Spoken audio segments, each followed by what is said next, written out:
तो जय श्री राम दोस्तों, आज की इस वीडियो में हम सिंधु सभ्यता से लेके मगध राज्य का आगमन तक हम इस वीडियो में करेंगे जो हिस्ट्री का है। तो हम 2 से 3 वीडियो में हम इसे पूरे के पूरे जो अंकित सर की बुक का है जो एसएससी जीडी के लिए बहुत ही इम्पोर्टेंट है और सारे एग्जाम के लिए एक तरह से बहुत इम्पोर्टेंट ही है। तो अगर इससे पहले अगर आपने हिंदी और जीके जीएस का नहीं देखा है तो आपको प्लेलिस्ट मिल जाएगा, वहां जाके आप देख सकते हैं। एसएससी जीडी के सभी आपको प्लेलिस्ट मिल जाएंगे।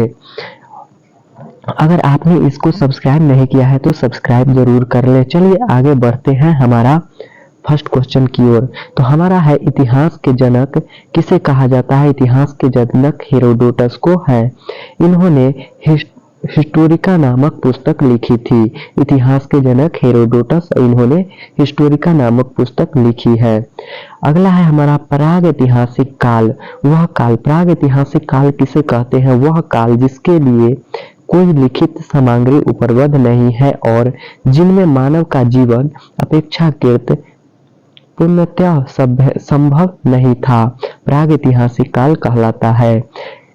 काल को 3 भागों में विभाजित किया गया है। काल को 3 भागों में विभाजित किया गया है, यानी कि हमारा है पूरा पाषाण काल, नवपाषाण काल और एक उत्तर पाषाण काल है। अगला है हमारा आग का आविष्कार पूरा पाषाण काल में हुआ था। अगला है पहिए का आविष्कार भी नवपाषाण काल में हुआ था। पहिए का आविष्कार भी नवपाषाण काल में, मनुष्य ने घर बनाने की कला नवपाषाण में सीखी। अगला है हमारा मनुष्य ने सबसे पहले कुत्ते को अपना पालतू पशु बनाया था। अगला है कृषि का आविष्कार नवपाषाण काल में हुआ था। अगला है हमारा मनुष्य ने सबसे पहले तांबा धातु का प्रयोग किया था। मनुष्य द्वारा प्रयोग किया जाने वाला प्रथम औजार क्या था? कुल्हाड़ी था। कुल्हाड़ी था।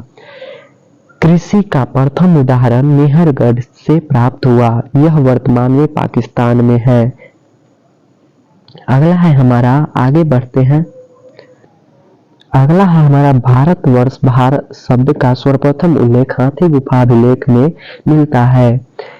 जो भारतवर्ष शब्द का सर्वप्रथम उल्लेख हमें हाथी गुफा अभिलेख में मिलता है। हाथी गुफा अभिलेख, इसमें हाथी गुफा अभिलेख में मिलता है। अगला है मनुष्य द्वारा बोई गई सबसे पहली फसल जौ थी।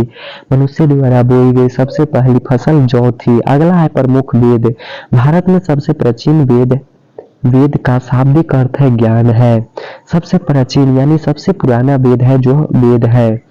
अगला है वेदों की संख्या कितनी है? तो 4 है। पहला है ऋग्वेद, यजुर्वेद, सामवेद और अथर्ववेद।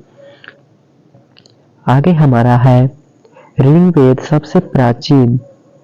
ऋग्वेद यह सबसे प्राचीन वेद है। इसमें 10 मंडल, 1028 सूक्ति है और 10,580 ऋचाएं हैं।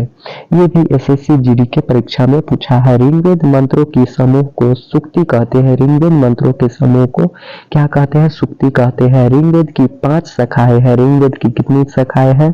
5 शाखाएं हैं। अगला देवता सोम। देवता सोम का उल्लेख 9वें मंडल में है। ऋग्वेद में 25 नदियों का उल्लेख मिलता है। ऋग्वेद में हमें 25 नदियों का उल्लेख मिलता है।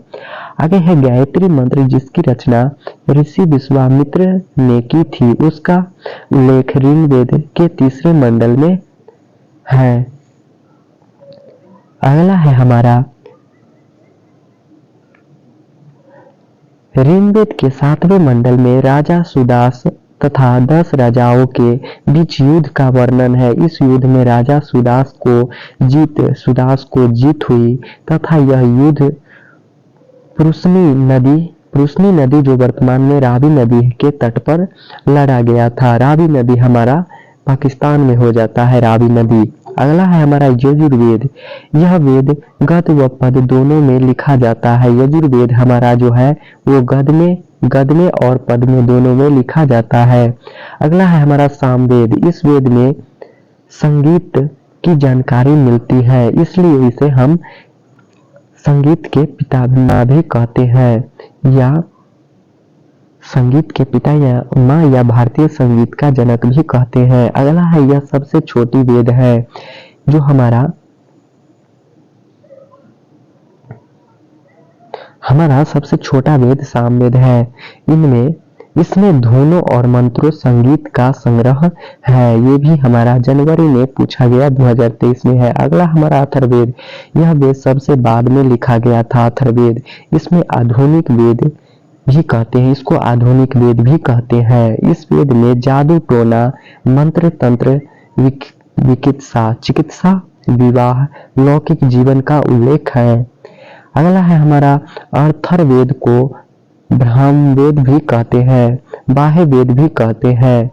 अगला है, इनमें से बताए कि इसमें से ये बताया गया है, अथर्ववेद में ये बताया गया है कि सभा तथा समिति प्रजापति की दो पुत्रियां है। सभा और समिति प्रजापति की दो पुत्रियां है, ये बताया गया है अथर्ववेद में।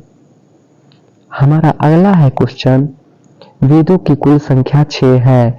शिक्षा, ज्योतिष, व्याकरण, कल्प, निरुक्त, छंद। इसे याद करने के लिए निरुक्त, ज्योतिष, छंद, कल्प, शिक्षा, व्याकरण ऐसे कर सकते हैं।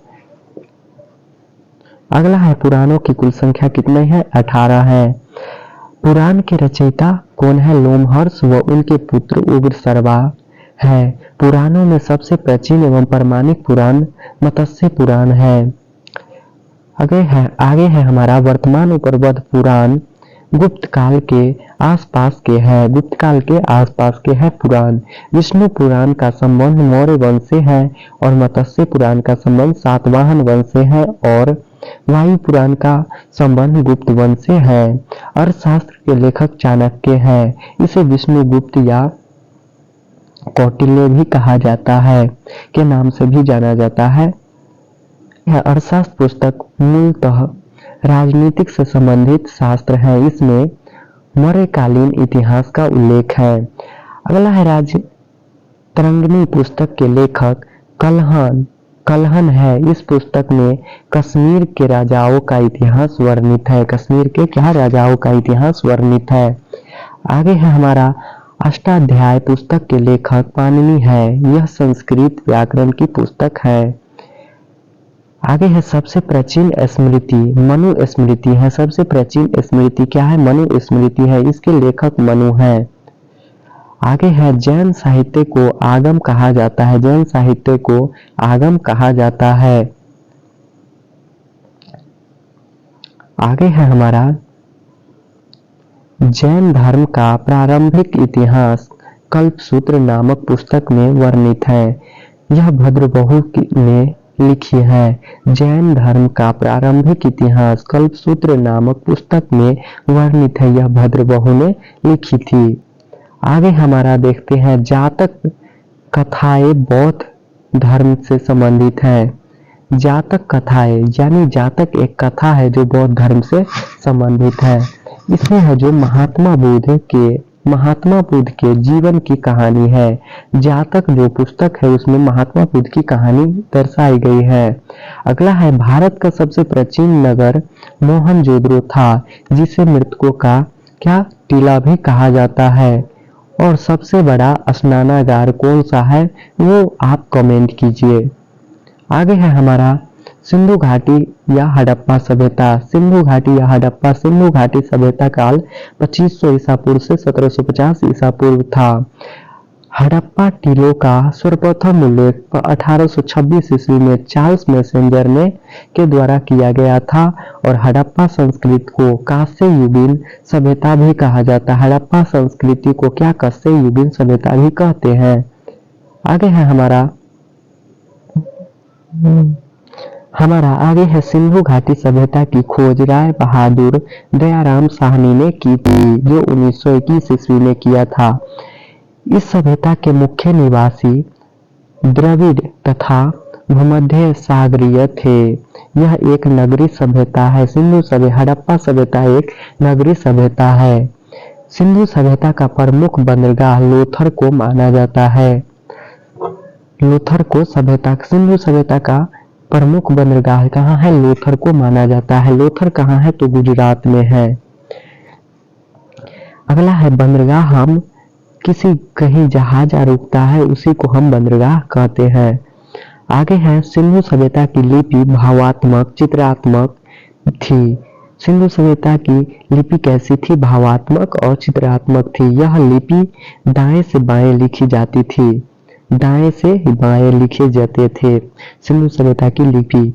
सिंधु सभ्यता में नगर तथा घरों को बनाने के लिए गीड पद्धति है उसे अपनाई जाती थी। गीड पद्धति अपनाई जाती थी।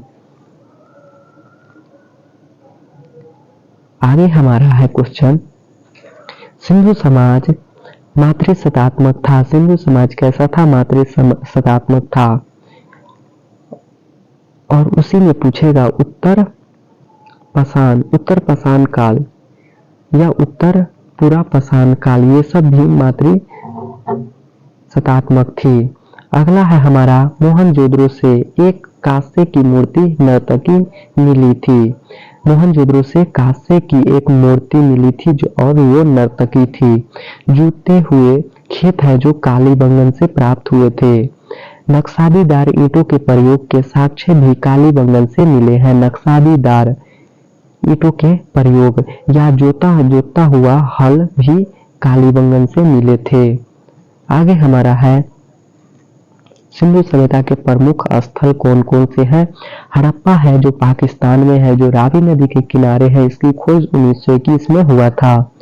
मोहनजोदड़ो है जो पाकिस्तान में है, सिंधु नदी के किनारे है, ये इसकी खोज 1922 ईस्वी में रखालदास बनर्जी ने किया था। इसके दयाराम साहनी ने की थी। चन्हुद्रो ये एक इसका यह पाकिस्तान में है, यह सिंधु नदी के किनारे है, इसकी खोज 1931 ईस्वी में किया था। आगे है कालीबंगन राजस्थान में है, जो घग्गर नदी या सरस्वती नदी अभी के समय में कहते हैं, वहां है राजस्थान में। इसकी खोज 1953 में हुई थी। लोथर जो हमारा गुजरात में है, भोगवा नदी के किनारे है, यह 1957 ईस्वी में इसकी खोज हुई थी। धौलावीरा कहाँ है? तो गुजरात में है, इसकी खोज 1976 में हुई थी। सुतका गेंडो हमारा पाकिस्तान में है, जो दास्क नदी के किनारे है, इसकी खोज कब हुई थी? तो 1927 में हुई थी। आगे है हमारा मोहनजोदड़ो से प्राप्त सबसे बड़ी इमारत। मोहनजोदड़ो से प्राप्त सबसे बड़ी इमारत अन्नागार है। इसकी मुख्य फसल क्या है? मोहनजोदड़ो की मुख्य फसल गेहूं जौ थी तथा ये सूती तथा ऊनी वस्त्रों का प्रयोग करते थे। सूती तथा ऊनी वस्त्रों का ये प्रयोग करते थे। अग्निकुंड लोथर तथा कालीबंगन से प्राप्त हुए। अग्निकुंड है जो लोथर तथा कालीबंगन से प्राप्त हुए। कालीबंगन का अर्थ है काली चूड़ी। कालीबंगन का अर्थ है काली चूड़ी। अगला है चावल के साक्ष्य लोथर से प्राप्त हुए थे। चावल के साक्ष्य हमें लोथर से प्राप्त हुए। हड़प्पा की मोहरों पर एक सींग वाले पशु का चित्र मिलता है। सिंधु सभ्यता के लोग मातृ देवी की पूजा करते थे और इससे ये भी याद रख सकते हैं कि मातृसत्तात्मक सिंधु सभ्यता कैसा था? तो मातृसत्तात्मक थे। अगला है हमारा मनोरंजन के लिए ये लोग मछली पकड़ना, शिकार करना या पशु पक्षी को आपस में लड़ाना तथा पासा खेलने आदि विधियों का प्रयोग करते थे। इनको तलवार का ज्ञान नहीं था, यानी कि सिंधु सभ्यता के लोगों को तलवार का ज्ञान नहीं था। और आग में पकी हुई मिट्टी को टेराकोटा कहा जाता है। आग में पकी हुई मिट्टी को क्या कहा जाता है? टेराकोटा कहा जाता है। वैदिक सभ्यता अब आ गया हमारा। वैदिक सभ्यता काल को दो भागों में विभाजित किया गया है। कौन कौन सा? ऋण वैदिक काल और उत्तर वैदिक काल। ऋण वैदिक काल 1500 से 1000 ईसा पूर्व है और उत्तर वैदिक काल 1000 से 600 ईसा पूर्व है। आर्य द्वारा निर्मित सभ्यता वैदिक सभ्यता है। आर्य द्वारा निर्मित सभ्यता वैदिक सभ्यता थी। आर्य शब्द का अर्थ है श्रेष्ठ। आर्य शब्द का अर्थ क्या है? श्रेष्ठ है। आर्य की भाषा संस्कृत थी। आर्य की भाषा कैसी थी? संस्कृत। यह ग्रामीण सभ्यता थी। आर्य की भाषा संस्कृत। यह संस्कृत क्या थी? ग्रामीण सभ्यता थी। प्रशासन की इकाई को 5 भागों में बांटा गया है। प्रशासन की इकाई को कितने भागों में? 5 भागों में बांटा गया है। और वो कौन कौन से हैं? कुल, ग्राम, विश्व, जन, राष्ट्र है। आगे है हमारा ग्राम के मुखिया को ग्रामनी कहते हैं। ग्राम के मुखिया को क्या? ग्रामनी कहते हैं। विश्व का प्रधान विश्वपति कहलाता था तथा जन के प्रधान राजा या जनपति कहलाते थे। सभा एवं समिति राजा को सलाह देने वाली संस्था थी। स्त्री दोनों में भाग ले सकते हैं। इस सभा में स्त्री और पुरुष दोनों ही भाग ले सकते थे। युद्ध के लिए गविष्ठ शब्द का प्रयोग किया जाता था। युद्ध के लिए गविष्ठ शब्द का प्रयोग किया जाता था। कब? तो वैदिक काल में। आगे है हमारा ऋण वैदिक समाज को व्यवसाय के आधार पर 4 वर्णों में बांटा गया था। 4 वर्णों में ब्राह्मण, क्षत्रिय, वैश्य और शूद्र, ये चारों भाग में बांटा गया है ऋण वैदिक समाज को व्यवसाय के आधार पर। आर्यों का समाज पितृसत्तात्मक था। आर्य का समाज कैसा था? पितृसत्तात्मक था। समाज की सबसे छोटी इकाई परिवार या कुल थी। सबसे छोटी इकाई परिवार या कुल थी, जिसका मुखिया पिता होता था। जिसका मुखिया कौन होता था? पिता। सबसे छोटी इकाई परिवार है जो या कुल थी, जिसकी मुखिया पिता होता था। उसे कुलपति या गृहपति भी कहते थे। उसे क्या कहते हैं? कुलपति या गृहपति भी कहते हैं। जीवन भर अविवाहित रहने वाली महिलाओं को अमाजू कहा जाता था। पहले के जमाना में अमाजू क्या कहा जाता था? अमाजू। आर्यों का प्रिय पेय पदार्थ सोमरस था। यह वनस्पति से बनाया जाता है। यह वनस्पति से बनाया जाता था। उपनिषदों की संख्या 108 मानी जाती है। आर्यों का मुख्य व्यवसाय पशुपालन और कृषि था। पशुपालन और क्या था? कृषि था। आर्यों का प्रिय पशु घोड़ा था और प्रिय देवता इंद्र थे। आर्य का प्रिय पशु घोड़ा और प्रिय देवता इंद्र थे। गाय की हत्या करने वाले के लिए मृत्यु दंड तथा देश से निकालने का प्रावधान था। गाय का अगर हत्या कोई कर देता है तो उसे मृत्यु दंड या उसे देश से निकालने का प्रावधान पहले के जमाना में था, लेकिन आज के जमाना में कहाँ। ऋग्वेद में उल्लेखित सभी नदियों में सरस्वती नदी को सबसे महत्वपूर्ण तथा पवित्र माना गया है। ऋग्वेद में गंगा नदी का उल्लेख 1 बार तथा यमुना नदी का उल्लेख 3 बार हुआ है। इसमें सिंधु नदी का उल्लेख सबसे अधिक बार हुआ है।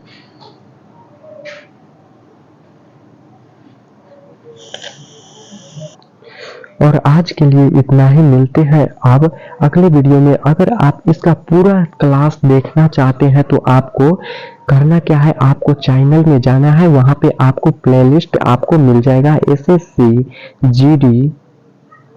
जीडी का प्लेलिस्ट आपको पूरे के पूरे प्लेलिस्ट आपको मिल जाएगा, जो हमारे यूट्यूब चैनल पर उपलब्ध है।